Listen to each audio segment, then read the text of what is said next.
नमस्ते दोस्तों, आपका स्वागत है TUV ग्लोबल इंडिया चैनल पर ISO 9001 रेशियो 2015 की इस ट्रेनिंग जर्नी में हम अब क्लॉज 7 की तरफ बढ़ रहे हैं, जिसका पूरा फोकस है सपोर्ट पर।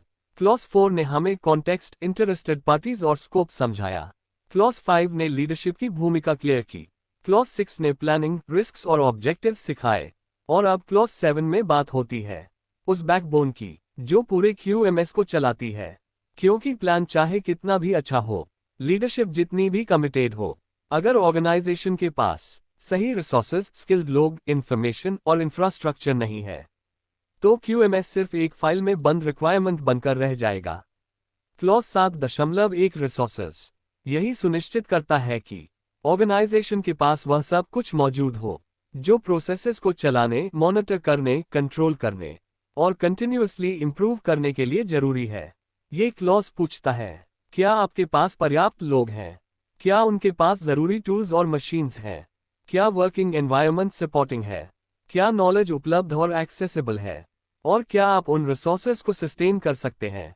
यानी यह रिक्वायरमेंट QMS को सामर्थ्य देता है ताकि सिस्टम सिर्फ प्लान न बने बल्कि रियलिटी में डिलीवर भी करे।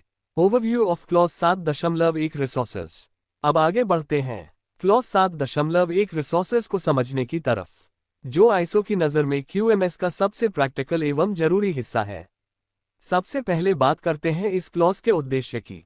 आईएसओ का संदेश बहुत स्पष्ट है। अगर ऑर्गेनाइजेशन के पास आवश्यक रिसोर्सेज नहीं है, तो क्वालिटी मैनेजमेंट सिस्टम सिर्फ पेपर वर्क रह जाएगा। क्लॉज 7.1 ये सुनिश्चित करता है कि ऑर्गेनाइजेशन के पास वे सभी साधन मौजूद हों जिनकी जरूरत पड़े QMS स्थापित करने के लिए, प्रोसेसेस को सही तरीके से इंप्लीमेंट करने के लिए, परफॉर्मेंस को सस्टेन और इम्प्रूव करने के लिए, और अंत में कस्टमर सैटिस्फैक्शन हासिल करने के लिए। यानी रिसोर्सेज ही वो फ्यूल हैं जो QMS को चलाते हैं, ग्रो कराते हैं और उसे वास्तविक परिणाम देने योग्य बनाते हैं। अब देखते हैं कि आईएसओ किन रिसोर्सेज की बात कर रहा है। क्लॉज 7.1 केवल मैनपावर नहीं, एक स्ट्रक्चर्ड रिसोर्स सिस्टम डिफाइन करता है जिसमें 6 की एलिमेंट्स शामिल हैं। लोग, सही संख्या और योग्यताएं, infrastructure, machines, facilities, network, workspace, work environment, physical और ह्यूमन फैक्टर्स, मॉनिटरिंग और मेजरिंग इक्विपमेंट, एक्यूरेसी और कंट्रोल सुनिश्चित करने के लिए, ऑर्गेनाइजेशनल नॉलेज, अनुभव, सीख और सूचना जो खोनी नहीं चाहिए, और सभी सपोर्ट एलिमेंट्स जो QMS के ऑपरेशंस को मजबूत बनाएं। यानी सिर्फ टूल्स या मशीन्स नहीं, पूरी इकोसिस्टम रिक्वायर्ड है। और यहाँ रिस्पॉन्सिबिलिटी पूरी तरह टॉप मैनेजमेंट की है। लीडरशिप को ये सुनिश्चित करना होगा कि क्या रिसोर्सेज चाहिए ये पहचान हो, रिसोर्सेज समय पर उपलब्ध हो और उनका सही उपयोग और मैनेजमेंट हो। आईएसओ के लिए रिसोर्स प्रोविजन ऑप्शनल नहीं, यह एक मैंडेटरी एक्सपेक्टेशन है। 7.1 जनरल रिसोर्स रिक्वायरमेंट्स। अब क्लॉज 7.1 के अंदर पहला सब क्लॉज देखते हैं, 7.1 जनरल, जहां आईएसओ एक बुनियादी प्रिंसिपल सेट करता है। सबसे पहले समझे कि आईएसओ यहां क्या कह रहा है। ऑर्गेनाइजेशन को यह सुनिश्चित करना होता है कि QMS को चलाने और सस्टेन करने के लिए जो भी रिसोर्सेज आवश्यक हों, वे टाइमली और पर्याप्त रूप से उपलब्ध कराए जाएं। इन रिसोर्सेज का उद्देश्य 3 स्तरों पर काम करता है। QMS को इफेक्टिवली इंप्लीमेंट करना, उसकी परफॉर्मेंस को मेंटेन और इंप्रूव करना, और कस्टमर सैटिस्फैक्शन को लगातार डिलीवर करना। ये रिस्पॉन्सिबिलिटी रिएक्टिव नहीं हो सकती। प्लानिंग हमेशा पहले होनी चाहिए, प्रॉब्लम आने के बाद नहीं। अब सवाल आता है, रिसोर्स नीड्स आइडेंटिफाई कैसे हों? आईएसओ एक्सपेक्ट करता है कि ऑर्गेनाइजेशंस अपनी ज़रूरतें डेटा और प्रोसेस अंडरस्टैंडिंग से निकालें, जैसे कस्टमर और ऑर्डर रिक्वायरमेंट्स, लीगल या रेगुलेटरी एक्सपेक्टेशंस, क्वालिटी ऑब्जेक्टिव्स और KPI ट्रेंड्स, प्रोसेस परफॉर्मेंस और आउटपुट वेरिएशन, ऑडिट्स, नॉन कन्फॉर्मिटीज और मैनेजमेंट रिव्यूज। यानी रिसोर्स एलोकेशन असम्पशंस पर नहीं, ग्राउंड रियलिटी और रिस्क अंडरस्टैंडिंग पर आधारित होना चाहिए। इसके बाद आता है बैलेंस की बात।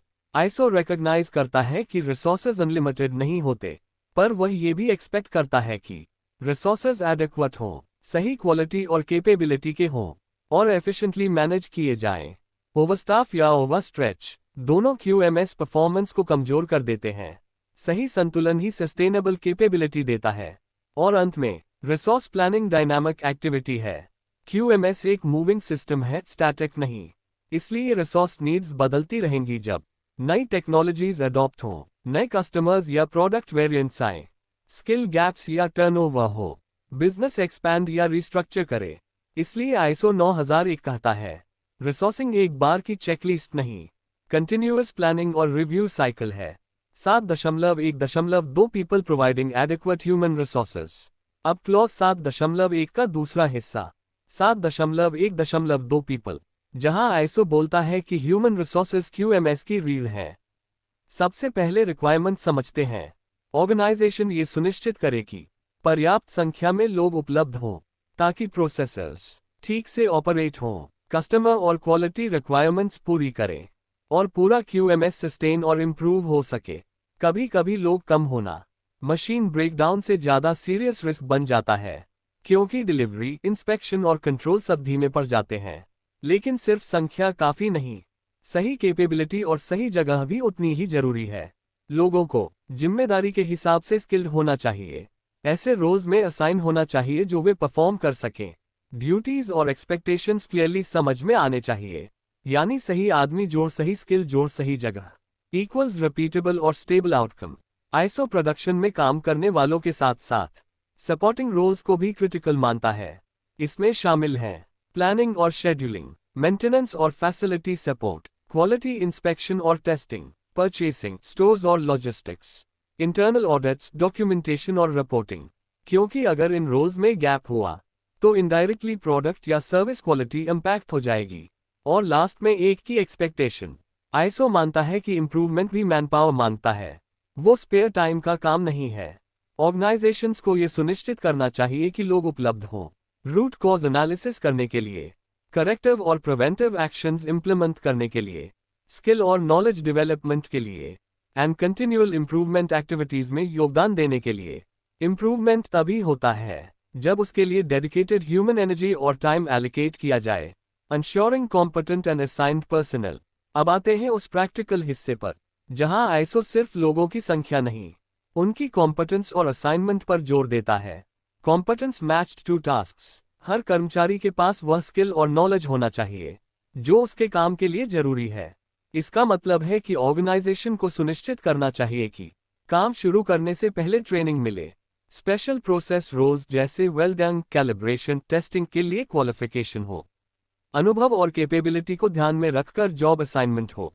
कॉम्पिटेंट लोग इक्वल्स फ्यूअर मिस्टेक्स जोड़ more consistency. Clear role definition. लोगों को क्रिस्टल क्लियर होना चाहिए कि उनकी जिम्मेदारी क्या है, कौन से डिसीजंस वे खुद ले सकते हैं, कौन से आउटपुट्स उनके अकाउंटेबिलिटी में आते हैं। जब रिस्पॉन्सिबिलिटी साफ होती हैं, एरर्स, डिले और फिंगर पॉइंटिंग कम होते हैं। Support and supervision. लीडरशिप की भूमिका सिर्फ जॉब असाइन करना नहीं, एम्प्लॉयज को सपोर्ट और गाइडेंस देना भी है। इसमें शामिल हैं सुपरवाइजर्स द्वारा नियमित मॉनिटरिंग, मेंटरिंग और कोचिंग जहां जरूरत हो, परफॉर्मेंस फीडबैक और बिहेवियरल गाइडेंस। कॉम्पिटेंस रिटेंशन सिर्फ ट्रेनिंग से नहीं बल्कि कंटिन्यूअस सपोर्ट से आता है।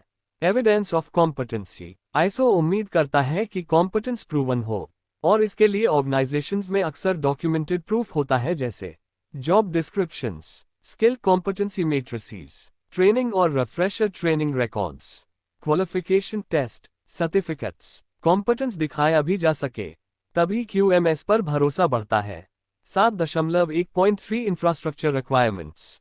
अब पहुंचते हैं उस कोर रिसोर्स पर जो हर प्रोडक्ट, सर्विस और प्रोसेस की नींव है। Infrastructure, physical and facility needs. Infrastructure का पहला हिस्सा वह जगह और सुविधा है जहां काम एक्चुअली होता है। इसमें शामिल है बिल्डिंग्स और defined work areas, electricity, water, compressed air जैसी utilities, proper lighting, ventilation, housekeeping, safety systems और emergency facilities, correct environment, consistent output और safe working. Process and production resources. Infrastructure सिर्फ इमारत नहीं, उपकरण और मशीनें भी इसका हिस्सा हैं, जैसे production and inspection machines, tools, fixtures, jigs और गेजेस, पैकेजिंग, मटेरियल हैंडलिंग और स्टोरेज सिस्टम्स, सर्विस डिलीवरी या ऑटोमेशन सॉफ्टवेयर। जो भी प्रोडक्ट या सर्विस को संभालता है वह इंफ्रास्ट्रक्चर का हिस्सा है, और इसे सूटेबल, रिलायबल और सेफ होना चाहिए। It and communication systems. ISO आधुनिक QMS को सिर्फ मैकेनिकल नहीं मानता, इंफ्रास्ट्रक्चर में शामिल है ERP, MIS, शेड्यूलिंग या inventory software, computers, servers, printers, internal networks, communication channels, data storage और digital documentation systems. Strong IT system equals accurate info जोड़ बेटर कंट्रोल जोड़ faster flow. Maintenance of infrastructure ISO का सबसे critical expectation. Infrastructure चलना ही नहीं, सही तरह से चलना चाहिए। Organisations must preventive maintenance plan करें, ब्रेकडाउन रिपेयर्स जल्दी करें, कैलिब्रेशन और सर्विसिंग रिकॉर्ड्स मेंटेन करें, डिटेरियरेशन को अर्ली स्टेज में रोकें। Poor maintenance equals down time, scrap delays, unhappy customer. Examples of infrastructure supporting QMS। अब देखते हैं कि इंफ्रास्ट्रक्चर वास्तव में कैसा दिखता है और वह QMS को कैसे सपोर्ट करता है। मैन्युफैक्चरिंग इंफ्रास्ट्रक्चर, ये वह फिजिकल बैकबोन है जो प्रोडक्शन और डिलीवरी को संभव बनाती है। CNC machines, lathes, presses, paint booths, material storage racks और कंट्रोल्ड वेयरहाउसेस, टूल रूम्स और कैलिब्रेशन लैब्स, प्रोडक्शन लाइन्स और assembly fixtures, preventive maintenance workshop. Manufacturing capability तभी रिलायबल होगी जब ये सिस्टम्स सही जगह, सही हालत में मौजूद हों। सर्विस और office infrastructure, service based operations में सपोर्ट सिस्टम्स उतने ही क्रिटिकल हैं। वर्कस्टेशंस, कंप्यूटर्स और प्रिंटर्स, कस्टमर सपोर्ट सिस्टम्स और CRMS, सिक्योर सर्वर्स और data backup solutions, office networks, WiFi, communication systems, meeting rooms और training spaces. Strong office infrastructure equals smooth workflow और better customer response. Quality and verification infrastructure, quality assurance बिना tools और controls के संभव नहीं। Measuring instruments, gauges, micrometers, CMM, talk testers. Environmental test equipment, defined inspection areas with proper lighting, software systems for defect tracking or SPC analysis, calibration systems और approved third-party labs। ये वही systems हैं जो product service को specification पर hold करते हैं। Support infrastructure, हर plant या ऑफिस को ऐसे भी संसाधनों की जरूरत होती है जो सीधे प्रोडक्ट नहीं बनाते लेकिन काम को सस्टेन करते हैं।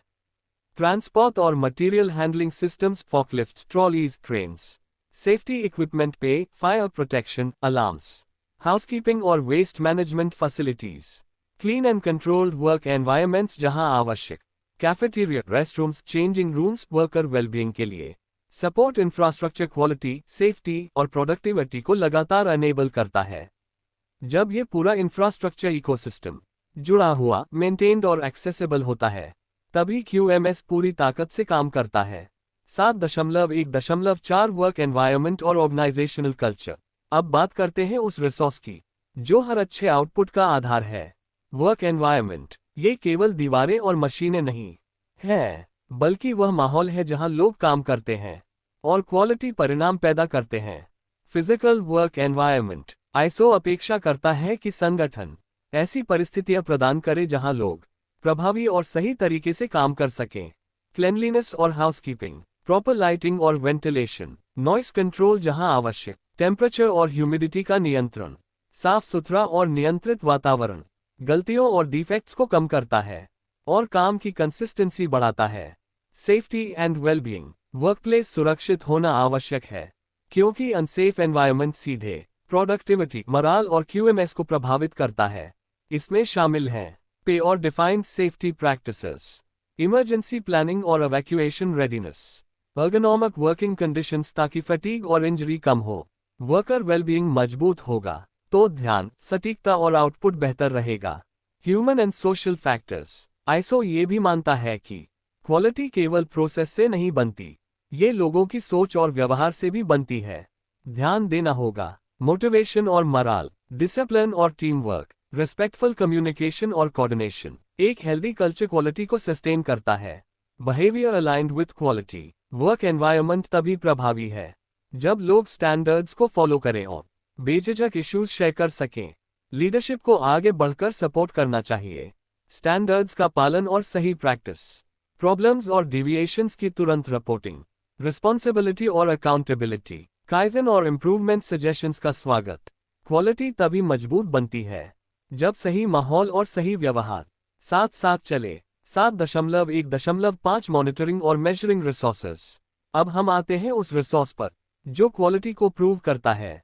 मॉनिटरिंग और मेजरिंग इक्विपमेंट, जब प्रोडक्ट या सर्विस की एक्सेप्टेबिलिटी डेटा और मेजरमेंट पर निर्भर हो, तो उपकरण का सही होना अनिवार्य है। प्रोवाइड सूटेबल मेजरमेंट टूल्स, संगठन को यह सुनिश्चित करना होता है कि जो भी इक्विपमेंट क्वालिटी वेरीफाई करता है वह उपलब्ध हो, काम के लिए उपयुक्त हो, रिक्वायर्ड एक्यूरेसी और प्रिसिशन प्रदान करता हो।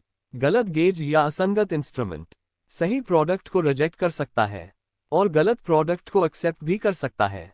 Calibration and verification, monitoring devices उपयोग से पहले और उपयोग के दौरान विश्वसनीय होने चाहिए। इसका मतलब प्लान्ड फ्रीक्वेंसी पर कैलिब्रेशन, आवश्यकता अनुसार pre use verification, national international traceability जहां संभव हो।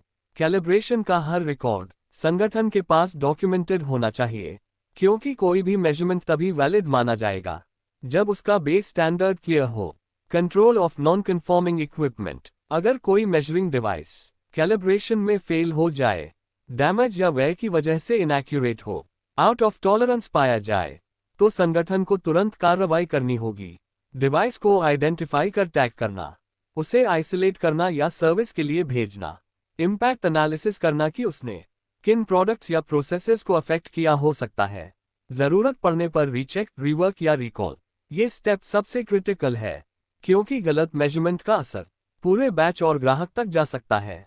कॉन्फिडेंस इन मेजरमेंट, कैलिब्रेटेड और कंट्रोल्ड इक्विपमेंट विश्वास दिलाता है कि इंस्पेक्शन डेटा रिलायबल है, फाइनल डिसीजंस वैलिड हैं, ग्राहक को सही प्रोडक्ट मिल रहा है। Good measurement equals strong quality assurance. 7.1.6 organizational knowledge managing what the company knows.